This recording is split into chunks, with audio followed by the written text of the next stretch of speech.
बूमवर करा. जीवन गोगरे यांच्या निवासस्थानी भेट दिलेली आहे, काय सांगणार?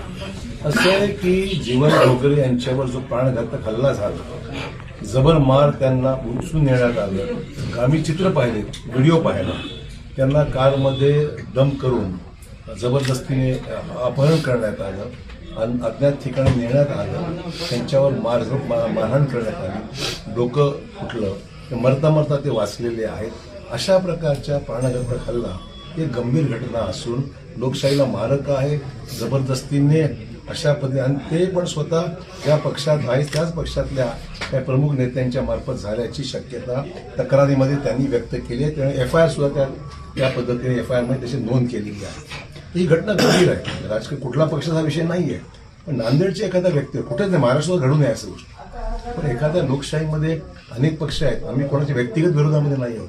अशा प्रकारचे हमले जर आमच्या पक्षातले असो किंवा इतर कुठल्याही पक्षातले असो कुठं होणार असेल, तशी प्रोटेक्शन मिळालं पाहिजे. त्याच्या मागचे सूत्रधार शोधून काढण्यात आले पाहिजे आणि त्यांच्यावर कडक कारवाई झाली पाहिजे. हे मुख्यमंत्र्यांना भेटून त्यांनी निवेदन दिलेलं आहे. आणि मुख्यमंत्र्यांनी सुद्धा याच्यामध्ये SIT गठीत करण्यासंदर्भात त्यांनी मान्यता दिलेली आहे.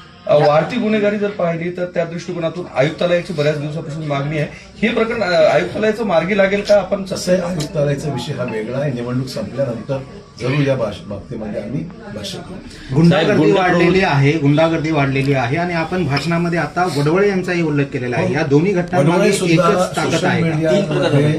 काही प्रकारे त्यांनी काही पोस्ट केल्या होत्या.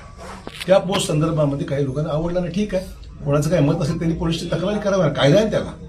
असं आहे की सोशल मीडिया संदर्भामध्ये उपयोग दुरुपयोग जर कोणी करत असेल किंवा चुकीचं काही देत असेल तर त्याला कायदा आहे, कायदेशीर कारवाई करता येते. पण त्याची बोटच तोडायची, त्याला घेऊन जायचं, त्यालाही किडनॅप करायचं, त्याला नेऊन बोट जर तोडायची, तर मुलगा आज दाखवलं त्यांनी बोट तोडलेली, त्याची तक्रार आहे. म्हणजे या घटनाच्या नांदेडमध्ये सातत्याने दहशतवाद निर्माण होतो आहे, ही चिंतेची बाब आहे. नांदेडमध्ये बंदूकदारी खूप मोठ्या प्रमाणात झाली, त्यामुळे दहशत आणखीन वाढतीये. हा गोष्ट कट्ट्याने लोकांना धमकवणं हे कणे विषय कानावर येतात हळूहळू.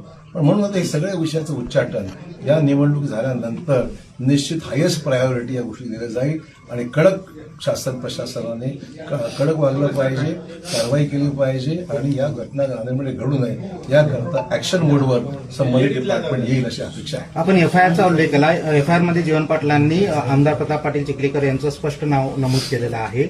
मग आपला आपण जे आका शब्द वापरलाय तो चिखलीकरांचा, म्हणजे जे ह्याचं सत्यता बाहेर येईल त्यातून स्पष्ट होईल की आका कोण आहे यातलं. म्हणून मला कोणा आक्षेप घ्यायचा नाही, तपासाचा भाग आहे. तपासामध्ये स्पष्ट होईल, त्यातून विषय निष्पन्न होईल जो काय असेल. आपण मुख्यमंत्री असतील किंवा मग DGP असतील यांच्यापर्यंत हा विषय पोहोचवणार आहात का की सखोल तपास व्हावा? यांनी तर स्वतः निवेदन दिलंच आहे मुख्यमंत्री.